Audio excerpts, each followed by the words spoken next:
Breaking news आ रही है। अतीक हत्याकांड से जुड़ी यह बड़ी खबर है। एसआईटी का दावा है कि अतीक के शूटर पहले ही अतीक से मुलाकात कर चुके थे। अतीक हत्याकांड में शामिल शूटर लवलेश चकिया इलाके में अतीक से मिला था, जिसके बाद वो अतीक की गैंग में शामिल होना चाहता था।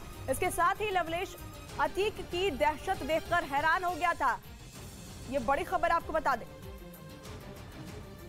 क्योंकि वो अतीक की गुंडागर्दी की हनक देखकर हैरान हो गया था और इसी वजह से वो चकिया इलाके में अतीक अहमद से मिला, जहां अतीक अपने दफ्तर में सोफे पर बैठा हुआ था और उसके पास गुर्गे बंदूक लिए उसकी सुरक्षा में तैनात थे। यही नहीं, लवलेश ने ये भी दावा किया कि उस वक्त बड़े बड़े कारोबारी और दूसरे लोग अतीक के सामने जमीन पर बिछी दरी पर बैठे थे और अतीक के इस रुतबे को देखकर शूटर लवलेश अतीक गैंग ज्वाइन करना चाहता था, लेकिन उस समय उसकी चाहत पूरी नहीं हो पाई।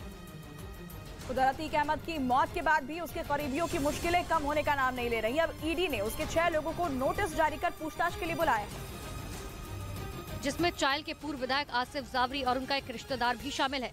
अब इन सभी से प्रवर्तन निदेशालय पूछताछ करेगा। आरोप है कि 2 बिल्डरों की मदद से बेनामी संपत्तियों का बड़ा खेल हुआ। पूर्व विधायक समेत सभी 6 लोगों को ईडी ने पूछताछ के लिए अलग अलग तारीखों पर बुलाया। प्रयागराज में ईडी दफ्तर है, जहां पर इन सभी से पूछताछ की जाएगी। अतीक के करीबी और पूर्व विधायक चायल का इससे पहले भी नाम आया था। इन सभी से विशेषकर बैंक खातों में हुए लेन देन को लेकर सवाल जवाब किए जाएंगे। बेनामी संपत्तियों की खरीद फरोख्त में अतीक अहमद के जिन करीबियों के नाम हैं, उन सबको पूछताछ के लिए नोटिस जारी किया गया।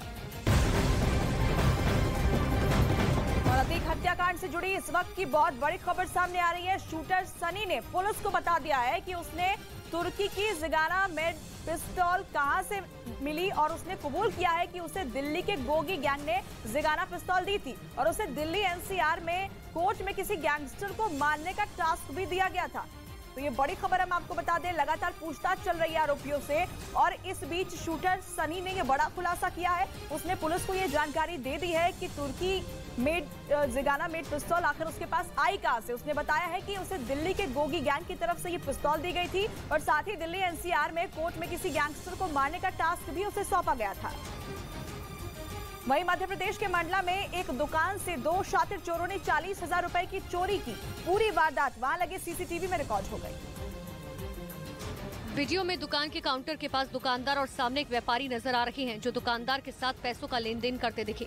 इस दौरान वहां 2 संदिग्ध लोग आते हैं और दुकान में मौजूद स्टाफ को अपनी बातों में उलझा देते हैं। तब तक उसका दूसरा साथी दुकान के काउंटर में रखे नोटों की एक गड्डी को उठाकर बड़े आराम से फरार हो जाता है। अपने साथी को बाहर जाते देख वो भी धीरे से दुकान के बाहर निकल जाता है। उस वक्त किसी को इसकी भनक नहीं लगती। व्यापारी ने कोतवाली थाने में मामले की शिकायत दर्ज कराई। पुलिस अब सीसीटीवी के आधार पर मामले की जाँच कर रही है। मध्य प्रदेश के उज्जैन से मोटरसाइकिल चोरी की हैरान कर देने वाली खबर सामने आई है, जहां घर के बाहर खड़ी 2 मोटरसाइकिल को रात के अंधेरे में 3 नकाबपोश चोर ले उड़े। मोटरसाइकिल की चोरी की वारदात सीसीटीवी में रिकॉर्ड हो गई। वीडियो में 3 नकाबपोश चोर दिखाई दिए, जो पहले एक मोटरसाइकिल के पास पहुंचे, जबकि उसका एक साथी गली के बाहर खड़े होकर निगरानी करने लगा, तो दूसरा साथी आसपास के घरों के दरवाजे बंद करता दिखा। इसके बाद दोनों चोर मोटरसाइकिल का लॉक तोड़कर फरार हो गए। अज्ञात बदमाश है, वो मोटरसाइकिल चोरी करते हुए दिखाई दे रहे हैं। इसमें एक मोटरसाइकिल हमको मिल भी गई है जो चोरी हुई। एक रात में 2 मोटरसाइकिल चोरी की इस वारदात से पुलिस पर सवाल खड़े हो रहे हैं। पुलिस अब चोरी करने वाले आदमी की तलाश में जुट गई।